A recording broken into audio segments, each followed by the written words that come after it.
Welcome back to The Rustic Wife. I'm Alana. So I just got home from work and we're just about to have supper here, but before we sit down I wanted to make a quick little cake for dessert, and it's a really simple thing to put together, and it's a Betty Crocker snacking cake. Now it's not a box mix, but it is a recipe from Betty Crocker. So do you remember those old snacking cakes that we used to get in the 80s? It's like that. So there's no milk or there's no eggs in it, and it's really good. I have everything all measured out, and we're going to start with a 1 1/4 cup of all-purpose flour, and I measure that by spooning the flour into the measuring cup and leveling it off just so I don't have too much. Then we've got a 1/3 cup of olive oil. You can use vegetable oil if you want. I have 1 cup of granulated sugar, a 1/4 cup of unsweetened baking cocoa. I had some coffee left over from this morning, so I'm using that, but you could use just cold water if you want, and that's 1 cup. And I have 1 teaspoon of baking soda, so make sure it's not baking powder, it's baking soda. And I have a 1/2 teaspoon of salt.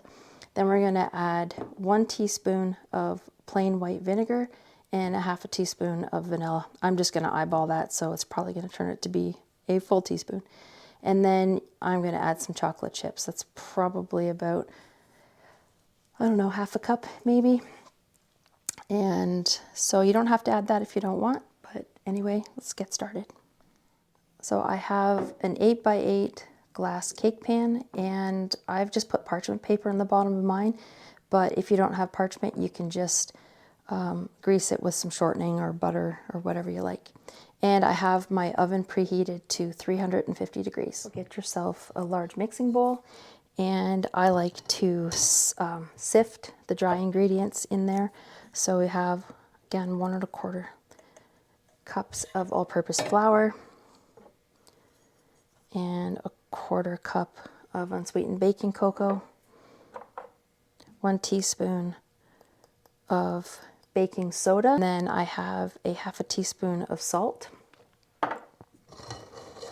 And then I'm just going to sift that into the bowl. So next I'm going to add 1 cup of granulated sugar. Give that a mix. And then I'm going to add in the chocolate chips right now into the flour and stir it. I'm just going to set that aside. I have 1 cup of cold coffee that was left over from this morning. The coffee and the chocolate kind of go together, and the coffee brings the nice chocolate taste out. And I have a 1/3 cup of oil. I have olive oil, but if you have vegetable, that's fine too. I'm sure you could use butter, melted butter, and then 1 teaspoon of vinegar.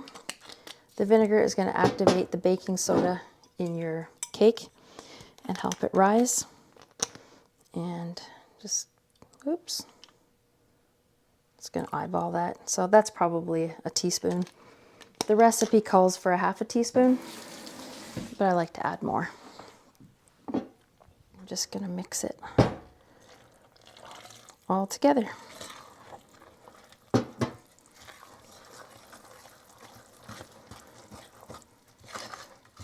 You want to make sure you get to the bottom and get all your flour mixed in.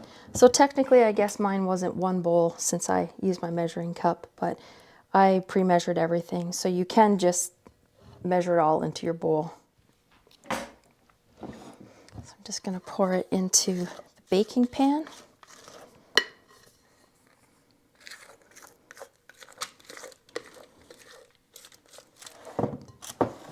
Just make sure you get it to all the corners there. Okay, so that's going to go in the oven at 350 for about 30 to 35 minutes. So I just set my timer for 30 minutes, and I'll check it at that time, and if it needs a little bit more, then I'll throw it in for another 5 minutes.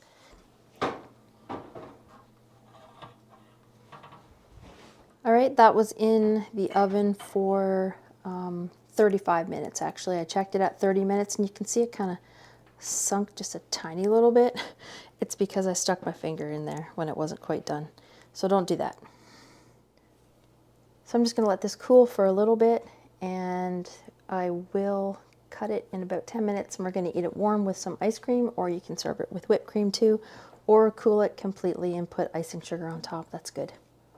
And again, this cake doesn't have any eggs or any milk. It's just leavened with baking soda and the vinegar.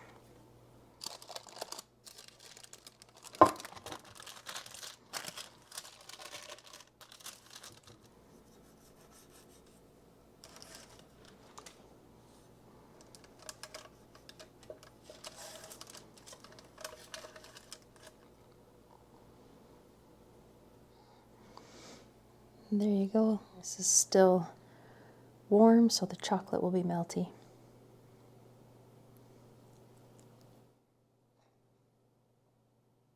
So supper's over and I'm just heading out for a walk, but I wanted to tell you about the cake and what it's like. It is, I kind of find it to taste like a cake brownie. You know how a brownie is cakey or fudgy? I find it kind of tastes like a cakey brownie. It's excellent for lunch boxes, and I'm going to take some to work tomorrow on my lunch, and James will probably have some with his coffee tomorrow.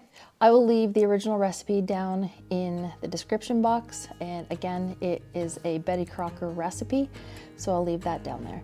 I hope you enjoyed today's video. If you did, please consider subscribing, and I hope you try the cake.